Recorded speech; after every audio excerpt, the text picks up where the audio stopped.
Hello everyone, welcome to my channel. I'm Jordyn and welcome to today's video, which I am so excited for. It's my August TBR. I can't believe we're already to August. I'm very excited about the books that I'll be reading, but even more than that, I'm so excited about this video setup. What do we think? This is kind of the new look in the new house with the new bookshelves. I'm still definitely figuring some things out with the lighting and the sound. I know it's a little bit echoey. I've been working on fixing that, putting up sound panels, and I need to get a rug. I think that will really help. So apologies if this is a little bit echoey and we're still working out the technical kinks, but I still feel like this background and production quality is higher than my videos have been in the past. So that is exciting. I'm also a little bit paranoid about my camera not being fully level and like the bookshelf spacing being even, but I know you don't care about that. Let's get into all of the books that I'm going to be reading in August. I'm so excited for August because there are two very exciting readathons happening that I will be fully participating in. One is at the beginning of the month, one is at the end of the month, and we're gonna knock out some books, quite a few books from my owned physical TBR, which is also exciting. So let's talk readathons. The first readathon that I will be participating in August is the Full Moon Readathon. This is hosted by Jan over at Readathon. This is her second year running this readathon. Last year it was a week long. I did participate, I did film a vlog. This year she has extended it to be 13 days long, almost 2 weeks. It will be from the 1st to the 13th of August. When she announced this second round of the readathon, I knew I had to participate. The way she does her readathons are very unique and fun. She basically creates 4 characters that you can collect throughout the readathon. Each character consists of 2 reading prompts and 1 activity prompt. And if you complete all 3 of those, then you collect that character. You can double up if you want,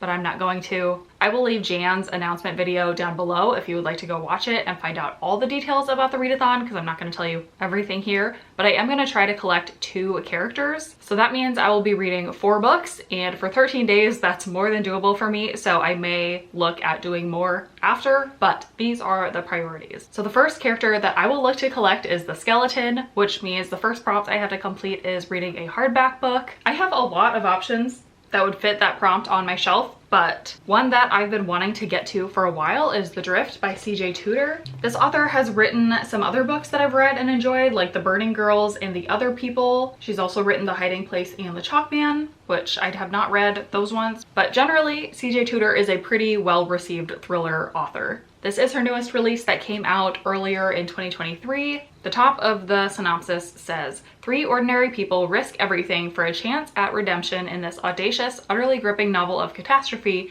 and survival at the end of the world. I believe it's about a group of students who are on a field trip and their bus is driving through a snowstorm and they get stranded like on the edge of a cliff or something like that. So it sounds like it's going to be fast paced, which I love. Okay, the second prompt for me to complete towards getting the skeleton is to read a book between 206 and 300 pages. I only have one option, and luckily it is a book that Jan herself has recommended. Nothing to See Here by Kevin Wilson. I just read another book by Kevin Wilson earlier this year and generally enjoyed it, but this is definitely his more popular book. A lot of people have been reading this book and loving it lately, and it is 254 pages long. I don't really know what it's about other than kids spontaneously combusting into fire. And then the activity prompt for the skeleton is to wear your favorite graphic tee, which is definitely something that I can do throughout that week and I will include in my vlog. Then the other character that I will be trying to collect in the Full Moon Readathon is the Devil. And the first reading prompt for that is to read a book with fire involved. Of course, if I was doubling up, I could include Nothing to See Here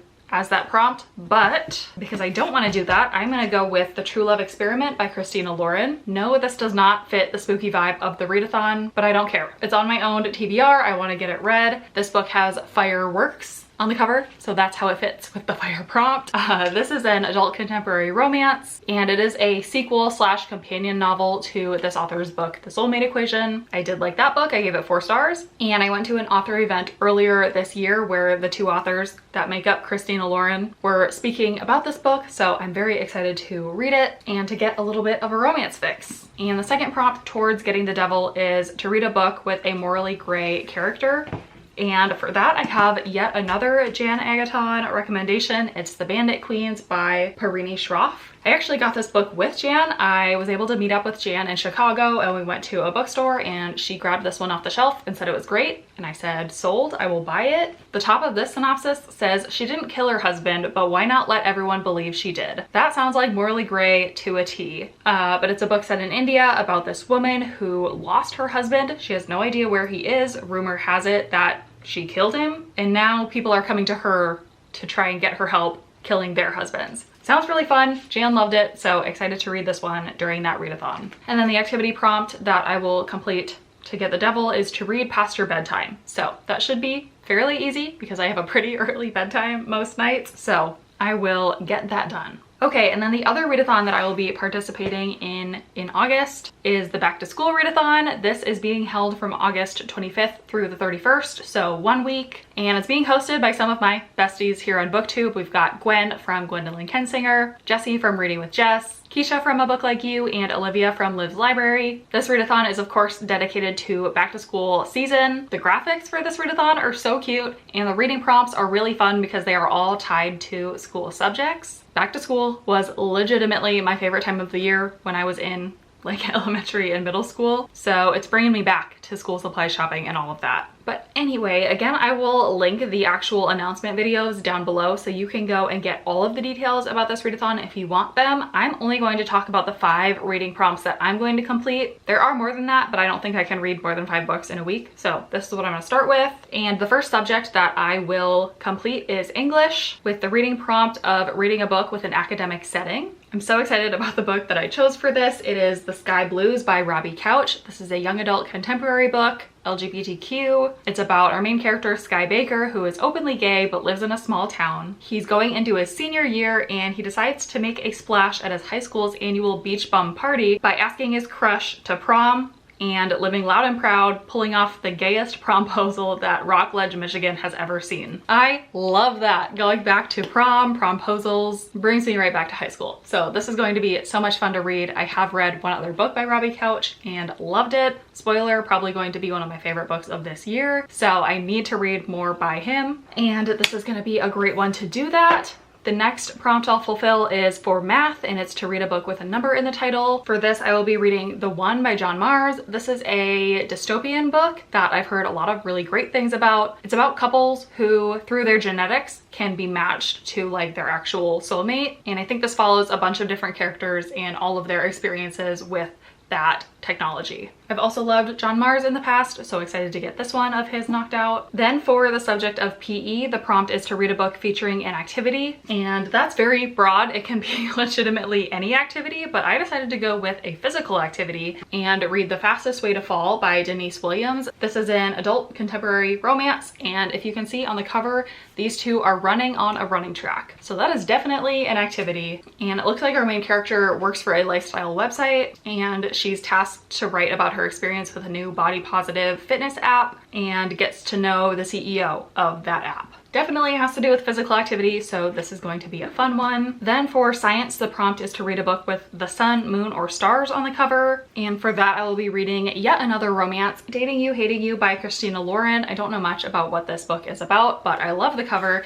and there is a star, like Hollywood star, on the cover. I definitely am going to be getting my romance fix in August, which is good because I do feel like summer is my kind of romancy era, so I want to get a lot of my romance books knocked out in August before fall time comes. Okay, and then the last prompt that I will be completing for the back to school readathon is for social studies, and it's to read a book with multiple timelines. And for that, I'm going to be reading Throwback by Maureen Gu. I don't know much about this book. I believe it's about the main character who doesn't get along with her mom, so she somehow time travels back to when her mom was in school, and she like gets to know the younger version of her mom. So a little bit of that time travel element, kind of sci-fi, and has the multiple timelines with present day and then when she goes back in time.